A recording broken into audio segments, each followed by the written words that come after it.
est éternel. I'm very pleased to be in conversation with Miryam Charles, the director of Cette Maison, which is otherwise known as This House. I'm Reman Sadani. I'm a moving image artist based in London.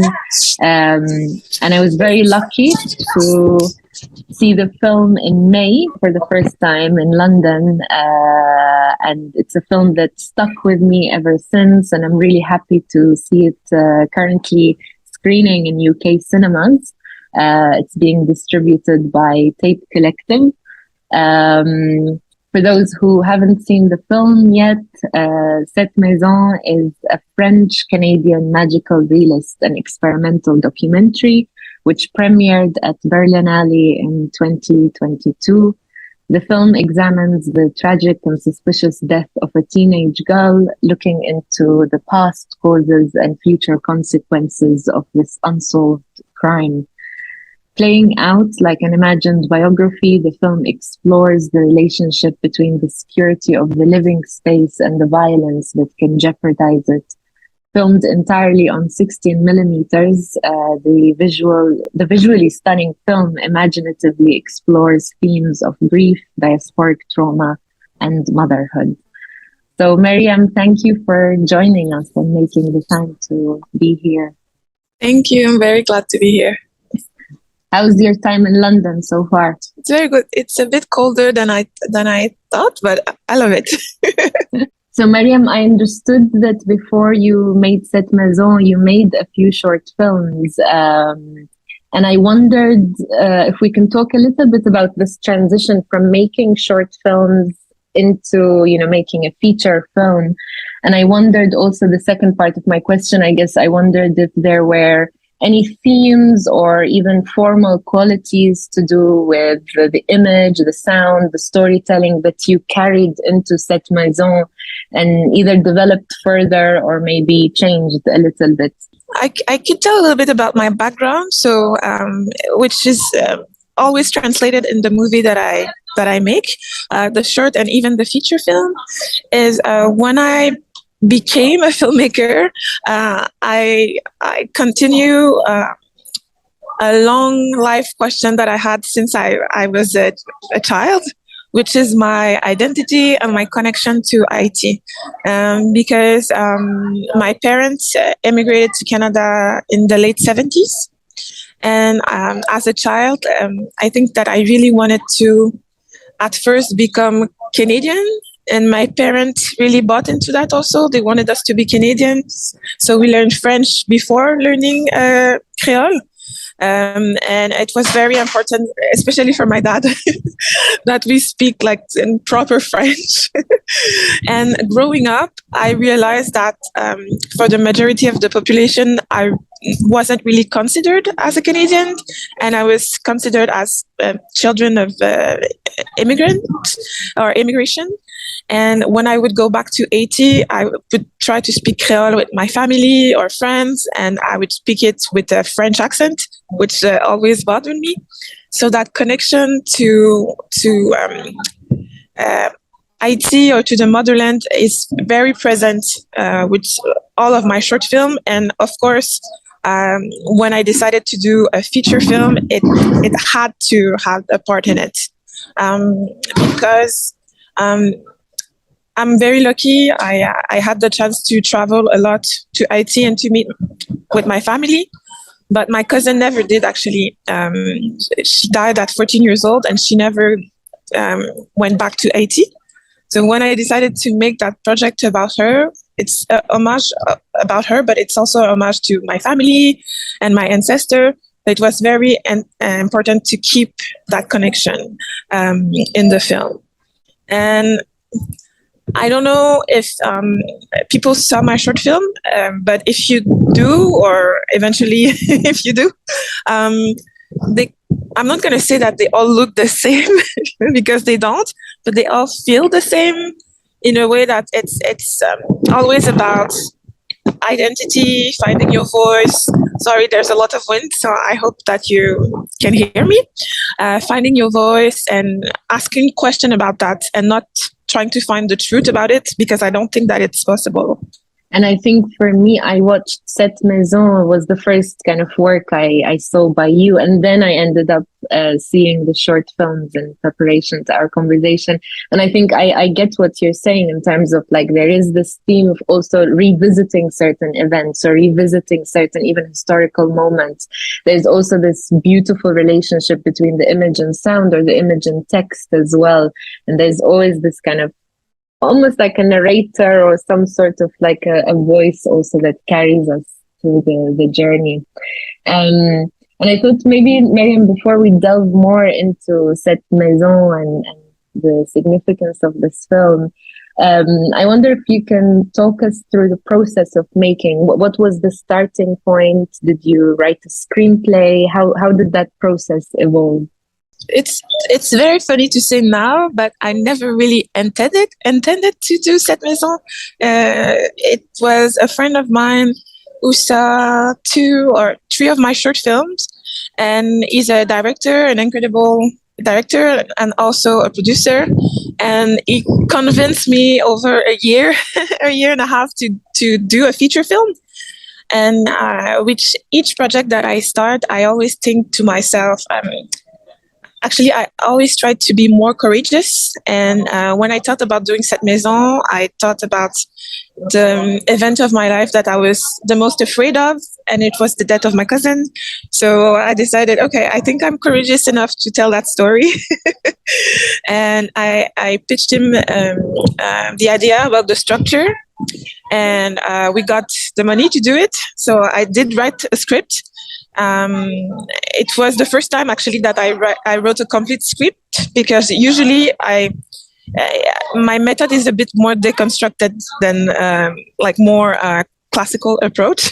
So it was actually a challenge for me. And but I did wrote in the script all the sound notes, so all the ambiance and sound and noise that you hear in each of the scene, to be sure that I wouldn't be lost along the way. And maybe a quick comment on the sound as well, because there's almost this voiceover, and sometimes it starts to interact with the characters, and you perform some of it or read it out. And I wonder like how you wrote that, because it's a very poetic narration, or I don't know how you would describe it specifically, but I wonder if we can delve a little bit into that voice that carries us through the film. Sure. I'm gonna be honest about that. The first version of the script, and even the first and close to final version of the film, there were only the voiceover of the mother and the daughter, because it took me a while to accept that I was telling my story also through the story of my cousin. So at first I was like, okay, the mom and the daughter will have conversation with each other, trying to reunite, even if it's not possible, and also trying to go back to 80, even if in the film you have a feeling or a sense that it's not possible. And I did that. I was very happy with that.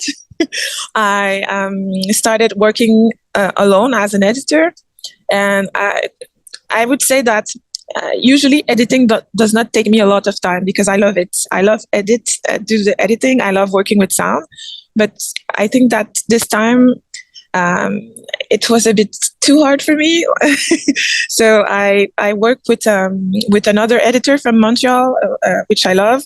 Her name is Shi Fang, and she was working with me. And I think 1 week before the final cut, she told me, Miryam, I think that the film is missing something. I think you should be in it, and we should hear your voice. And I was like, I'm not sure.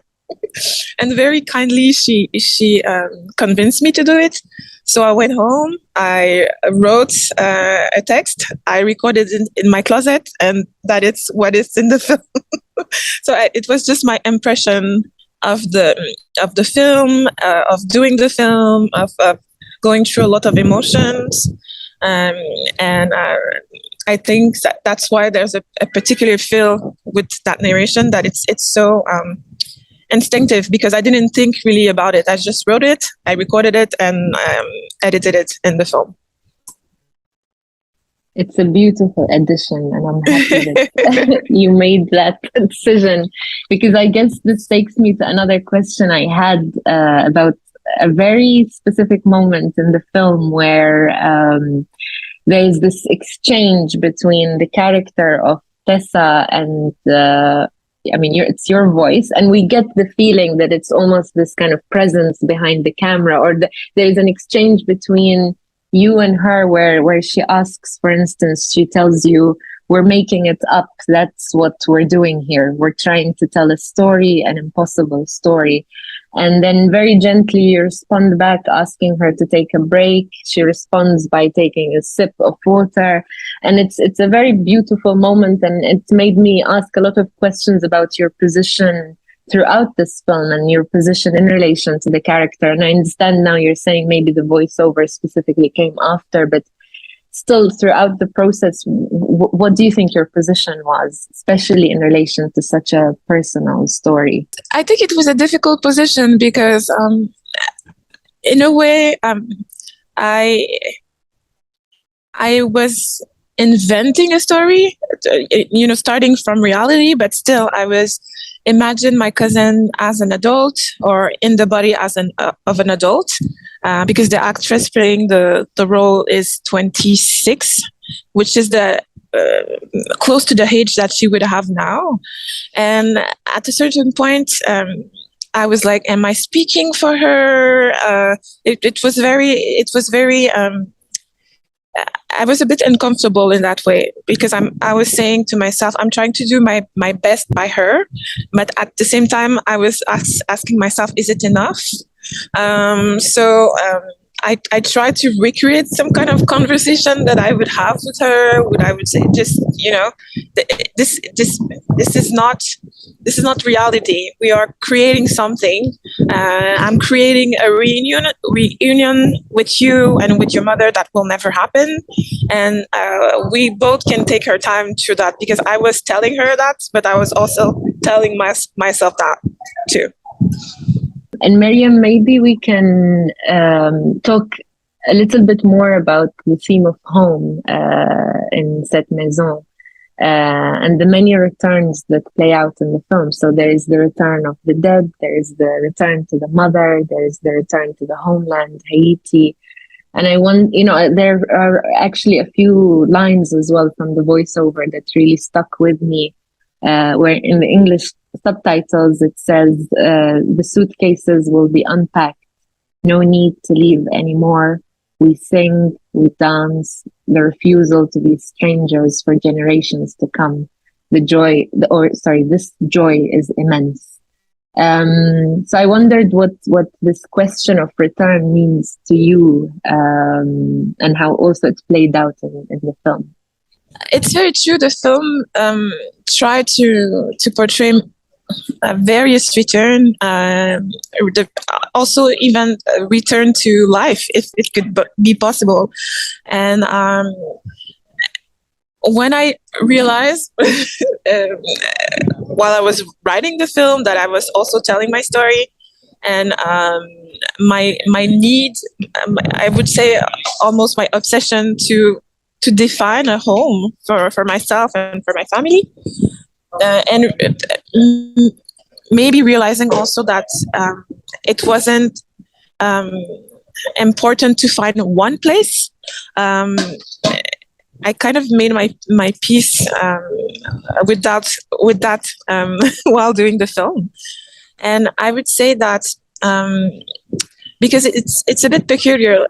Since I grew up in Canada, like I said earlier, I was a bit obsessed with defining myself. Am I Canadian? Am I Asian? And in Canada, I'm still considered a bit like a stranger. And the same thing in IT, when I go to IT. And is it possible to be a stranger all your life? Or is it something that can be defined by others? Or one day you decide, okay, I am that thing or that other. And I realized while doing the film that I will never have an answer for that. And it's okay. It's also, I'm going to make a digression, because I do that a lot, and you can see it in the film too. But I think that it's close to my feeling about grief. While I was doing the film and what I was pitching the film, I wrote that beautiful text about how when I would be done with the film, I would be at peace, and the grief process would be done. And I realized that it just started because we did that a little bit as a family. When my cousin died, we totally stopped talking about her, and maybe to protect herself and not to think about the violent way that she had died. And while doing the film, we had a lot of conversation. I did interviews, but they were not really interviews. There was just us sitting around the table and talking about my cousin, but about everything, and me taking a few notes here and there. And we actually started to talk about her as she was a living person, as she had lived. She did live the life. She was loved. She loved us. And I really think of the film as if it was a love letter to her and a love letter to my family. And going back to the experience of grief, when I saw the film in May, it was after my dad had passed away. And at the time, I was trying to come to terms with grief as something non-linear, or something that comes in waves as well.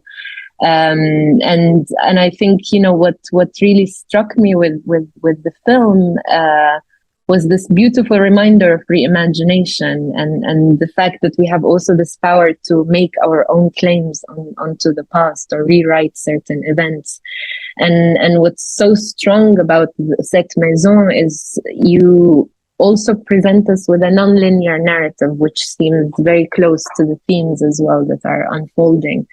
And when I saw it, I had the experience of almost a story that's unfolding like a spiral, in the sense that there isn't a clear distinction between past, present, and future. There are things that repeat, and sometimes they're never answered or fully resolved. And you announce at the beginning of the film, you say you want to create a fluid journey through time and space. So I wondered, Miryam, if we can talk a little bit about the narrative form and your conception of time. Sure. It's very funny to because it's true in a way that at the beginning of the film, I think the character repeat 2 times or twice that this is going to be a fluid journey through time, and when the film is progressing, you realize that it's maybe not going to be. But the thing is, the film is very close to who I am as a person, and the way that I understand life and I understand events. I always blame my dad in a way that very kindly and very lovingly, in a sense that when we were little, he would tell us bedtime stories, but non-structured bedtime stories, in a way that he would tell two events like one at a time, and not explain the detail between the two. So the character would be in a valley, and then suddenly they would be in the top of the mountain, but he would never explain how they got there. But I realized that it's also a trait of the Asian culture, the way that we tell stories and the way that we absorb stories. Because even now, if somebody is telling me, somebody very close, because I don't do that with strangers, because I think it would seem a bit rude. But when somebody very close to me or my sister is telling me something that happened, at her job or at home, there will be a lot of interruption. Like, okay, wait, start over. Okay. And, we take the story from different angles. And I realized that I actually do that as a filmmaker. I construct and deconstruct at the same time, trying to understand what's going on.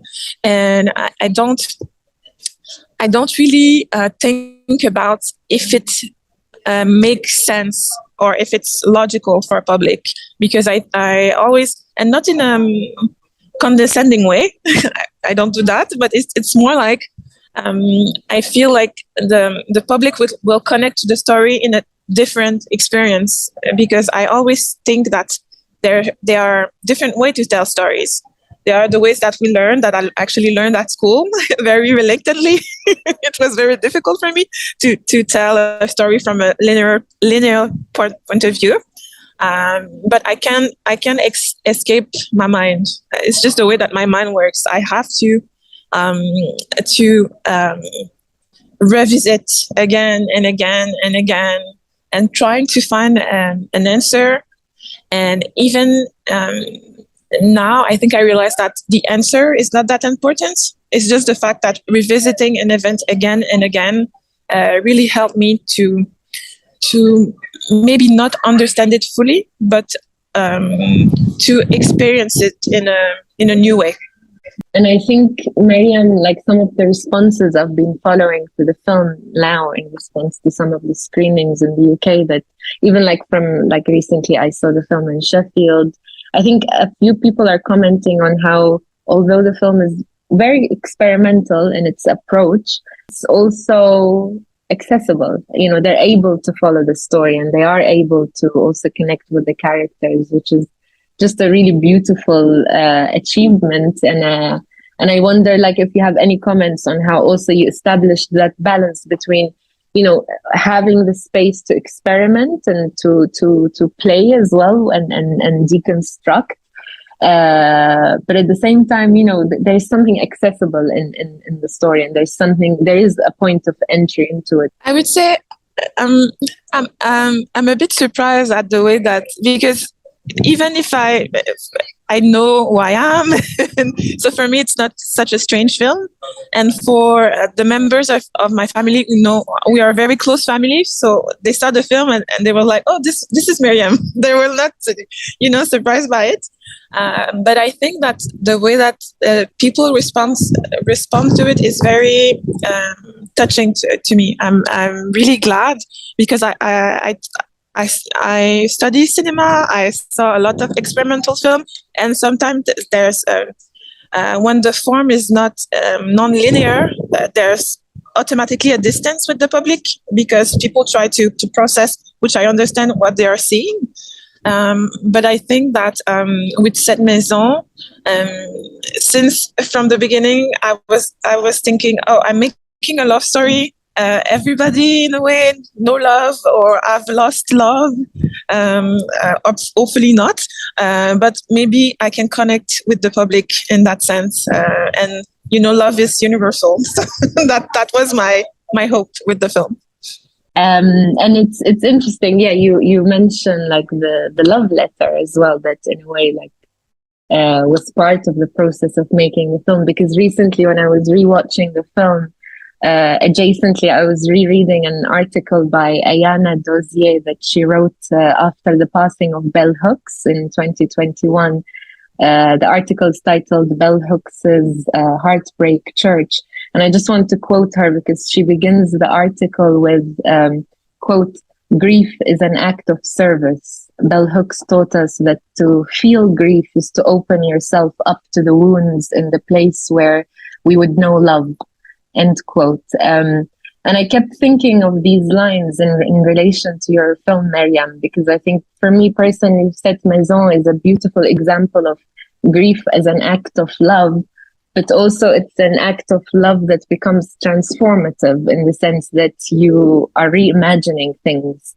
You're reimagining the story of your cousin. As you said before, you know, you're presenting the character of your cousin as a grown-up.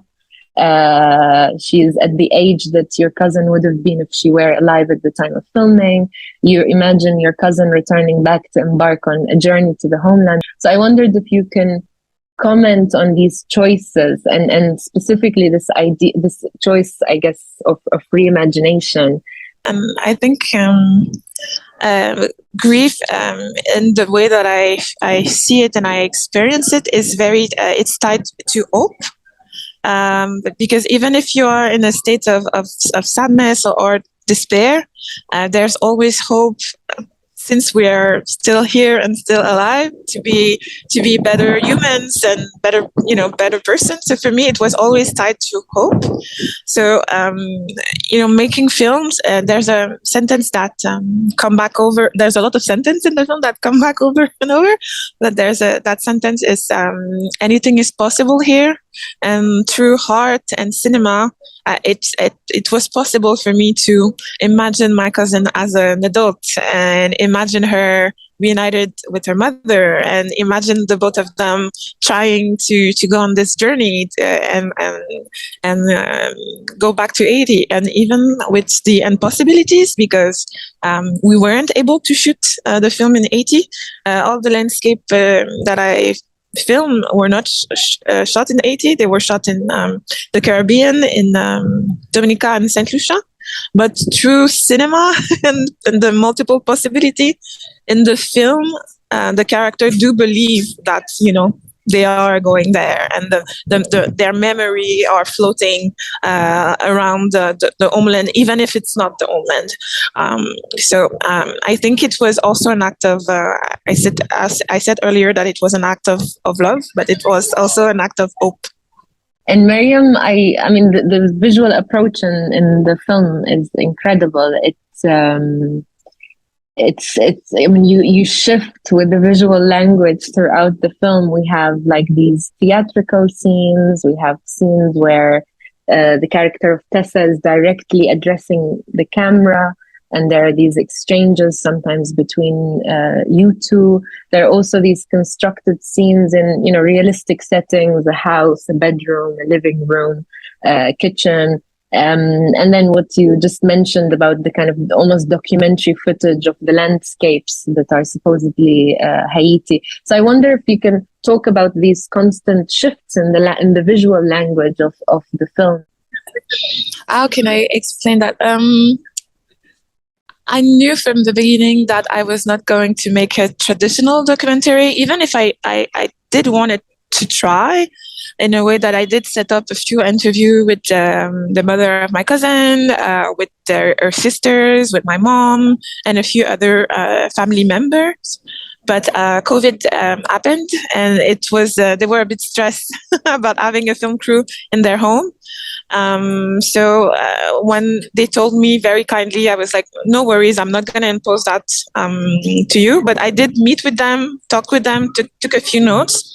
And a few of our conversation are in the film that I wrote in the film. I did borrow a lot of objects from them to try to recreate some kind of family home without being the real place. And when I worked with the set designer, I told her right away not to make it too realistic, because it's also a film about trauma and about memories, and the way trauma deconstruct our memory or souvenirs, or the way that we remember things, is it's very strange, because I had a lot of conversation with members of family, and we remember things very differently, and I try to express that in the film, to have incomplete sets, just to kind of mirror fading memories, and it kind of worked well for the film, because I love cinema, but I also love theater. Most of the actors in the film, I saw them first in plays, and I took like notes in my notebook saying, oh, one day I'm going to work with that actress, and one day, and then when I was doing the feature, I called them all to say, do you want to? So they had theater experience, which really helped with the way that they actually play the roles, because I didn't want it to be too realistic and too close to my family, as a way maybe to protect myself also while doing the film, to protect myself a little bit emotionally. If I could say something about the shifts, it would be difficult for me to explain it. I will think about it and maybe get back to you, because it's such an instinctive process. that I don't really have a theory about it. Miryam, I also had a question because I think, some of the audiences that I'm sure will be watching this interview are also, perhaps, working on their own films or in the process of developing things. And for such a beautiful and experimental project, I did have a question around financing, especially that, it's a hybrid film. There are documentary elements and fictional elements. So I had a question whether that was a difficulty for you when it came to financing, and if you could just share maybe some thoughts on that process. I'm gonna be honest about that. At first, when I pitched the idea to the producer, he loved the idea. And he didn't ask me to change anything, so I was very glad about that. But I was convinced that we wouldn't get funded. I was like, it's a feature film in Canada. It's very difficult to have financing for experimental film. Usually, it's very low budget. You can have a few $1,000s from the Canada Art Council, but nothing major. And we decided to try it. And I was very, very surprised when we got the funding for it. I was like, oh, okay. They are taking a risk, I think. For them, it was risky, but also we didn't ask for a lot of money. And I think that's, I'm very glad that they did. And they were actually very happy with the film because I didn't know that. But when you get funded for a feature, the first cut of the film, you have to send it to government official and they have to comment on it. So I was a bit scared, but they actually loved it. So I was very happy about that. And I think it's encouraging, especially from a Quebec, Canada point of view, that maybe other filmmakers will also apply to get like major funding for their films, and they will get finance. And I wonder, Miryam, if you can tell us about any new works you're working on at the moment. I'm trying to write a comedy. I got funded for writing the script, so it's about an Asian family living in Montreal and being funny. But I'm very at the beginning of the stage of writing. So this is my new project, and it's also going to be a feature film. I have the feeling that it's still going to be experimental because I cannot do it other way. But yes, that's what I'm working on. I'm so excited for you. All the best of luck, Miryam, with your upcoming project.